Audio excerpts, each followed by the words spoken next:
Narito na naman tayo para sa isang napaka-sweet at nakakakilig na love story nila Kalingap Edu at Ate Viancy. Sulat mo ay aking makilala at kung ano ako'y tanggap. Para sa pagpapatuloy ng ating love story ay narito na naman tayo para sa isang chapter ng buhay ni Ate Viancy at Kalingap Edu. Ngayon nga ay tumungo ang Kalingap team sa pinapagawang bahay ni Ate Viancy.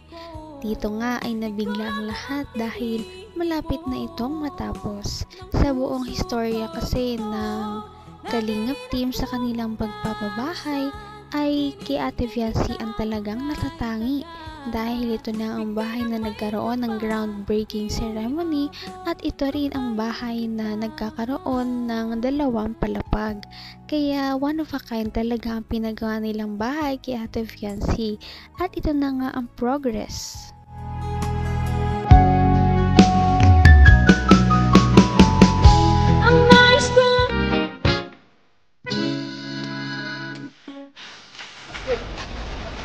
Oh my God! Grabe mga Kalingap, katutuloy lang po. Last 3 days ago ata. Pero, bihira yan. Hindi ako makapaniwala mga Kalingap na nakapagpatayo po tayo ng ganyan para sa beneficiary lang po. Tingnan nyo, grabe naman! Grabe guys, parang bahay ko na yan ah. Dream house. Dream house na yan bro. Grabe din. Grabe guys. Paano may bahay ng ganyan malaki? Grabe ka Viancy, sakalam ka Viancy. May Edo ka na, may malaking bahay ka pa. OMG. Grabe, thank you kay Lord. Thank you kay Lord. Sobra. Kasi yung imposible ay nagawa niyang posible, no? Kung ako lang, di ko po kaya magpagawa ng ganyan.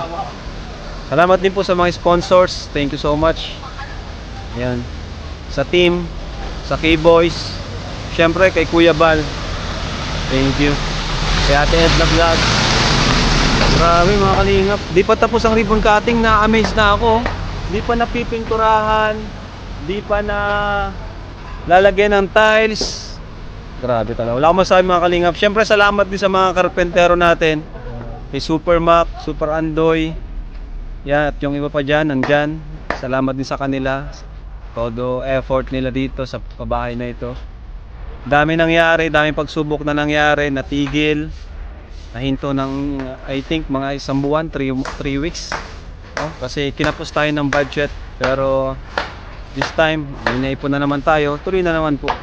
No? Para din po yan sa, ano natin, sa legacy ng Kalingap. Habang buhay na po yan, na nakatatak sa Team Kalingap. Konti na lang at talagang mabubuo na ang bahay nila Ate Viancy, kaya ito ay ating naabangan. Samantala habang nandito pa sila sa kanilang dating bahay ay patuloy pa rin talaga ang paghihirap nila. Kaya naman hindi na nga sila makapaghintay na makalipat at nangyari na rin iyon soon.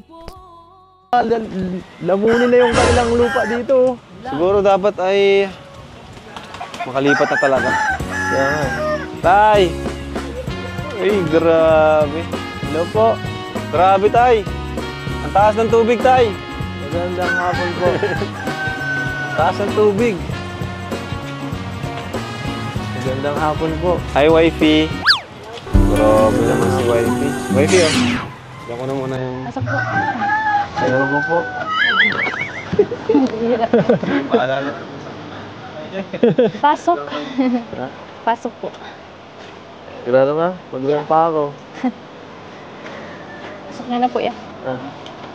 Papasok ko yung katawan ko. Alang ni Monyo. Opo ah. Ang bira, bakit nakalubog ito?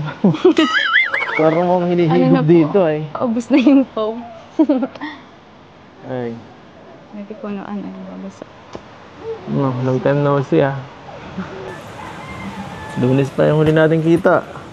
Mansari. Yeah. Ay, nga pala. Nay!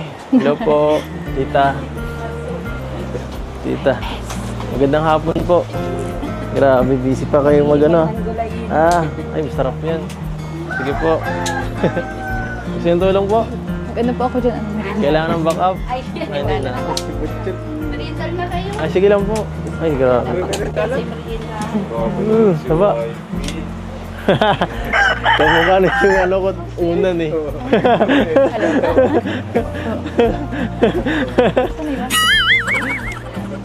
Gawin nyo lang? Gawin nyo lang? Hindi po, kanina po po ako. Nagpasundo po ako at ano. Lakas ng ano ah. Hindi ka natakot dyan? Natatakot. Bakit si Marimar ka nga pala?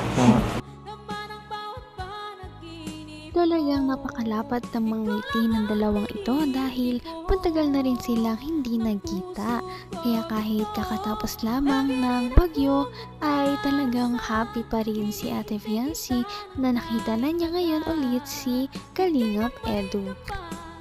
Ano kaya ang dahilan kung bakit siya pumunta? Nay! Hello po, tita. Tita. Magandang hapon po. Grabe, busy pa kayo mag ano. Ay, masarap yan. Sige po. Gusto yung tulong po? Ano po ako dyan? Kailangan ng backup? Ay, hindi na. Ay, sige lang po. Ay, grabe. Saba. Kamukha na yung ano ko unan eh.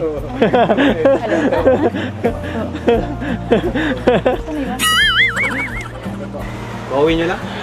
Gawin nyo lang? Hindi po, kanina po po ako. Nagpasundo po ako at ano. Lakas ng ano ah. Hindi ka natakot dyan? Natatakot. Bakit si Marimar ka nga pala? Kasi ang Serena. Kahit po si Marimar makatakot. Ha? Ano? Okay ba yan? Grabe naman. Paano walang ilaw tayo? Kulay blue kasi ang ilaw niya dito.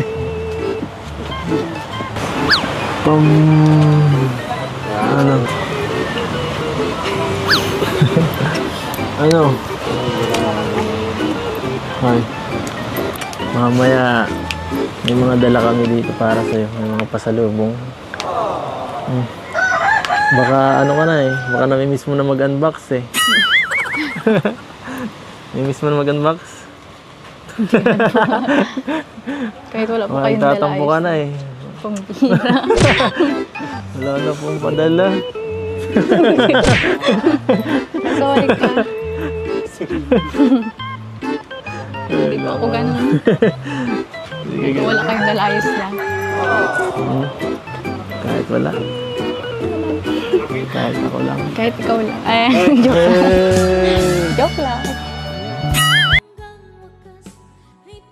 Ang cute naman nilang tignan dahil kahit na medyo matagal na silang love team ay parang bagong love team pa naman sila dahil medyo nagkakayaan pa rin sila at dahil dito ay hindi talaga naboboard ang kanilang mga supporters na naroon sa kanilang love team dahil palagi silang nagkakaroon ng mga sweet moments sa isa't isa kahit medyo nahihiya pa.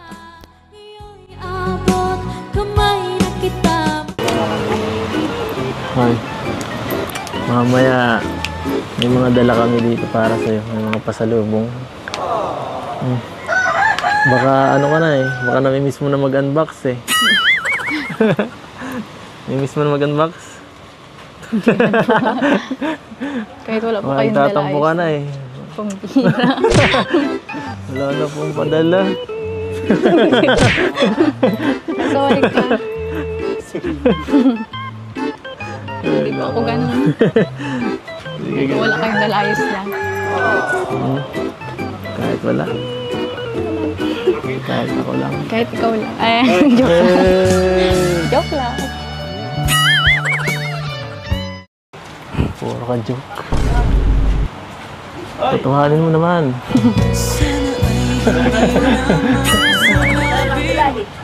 Ay. Ano? Saan ka galing? Sa school po. Sa school? Sayang. Galing din kami dun. Kailangan ko yung Robin ko. Kala ko masundo eh.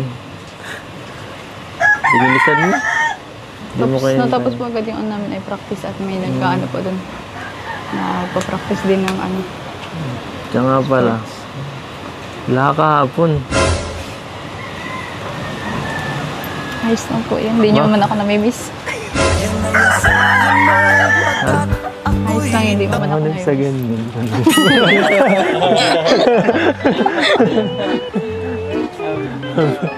Ano?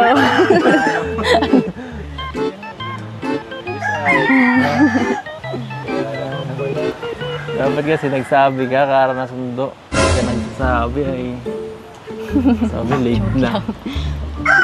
Maulan po baga kahapon. Kutsi naman ako. Napakasimple talagang babae ni Ate Viancy dahil sinabi niya na kahit wala daw dala ang buong Kalingap team sa kanilang pagbisita ay masaya na siya. Kaya naman ang mga ganitong tao ay talaga namang masayang pagpalain. Kaya ang makikita na natin ang mga binigay ng Kalingap team sa kanila sa susunod nating video. Napaka-sweet talaga nila at napakabait ng tambalang ito kaya maraming sumusuporta. Kaya naman sana ipatuloy natin silang suportahan at mahalin si Viancy, si Kalingap Edu at ang Kalingap team. Yun lamang at maraming salamat sa panonood. Abangan natin kung magkakatuluyan ba talaga si Kalingap Edu at Viancy. Hanggang sa muli! Bye! Ngayon'y abot